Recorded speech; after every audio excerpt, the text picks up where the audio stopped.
Yo, mga tol, nandito ako kay Ronron. May pinapagawa ko sa motor niya. Ay, sa motor niya.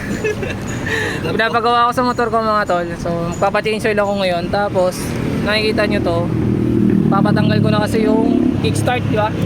Yung kickstart. Tapos ito yung ibang cover na gagamitin. Yan, susubukan namin ni Ron. Ako na naman yung ano niya. Ano yun? Tester. Praktisan yung motor. Praktisan yung motor. Praktisan na naman namin yung motor. Subukan daw namin to pantakip po. Okay, banat Rod. Pasok. Pasok pa daw. Ganito. Lagyan muna natin ng ano, gasket maker. Yun, sakto.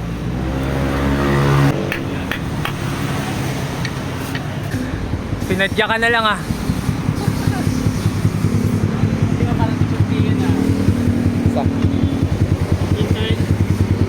Change all.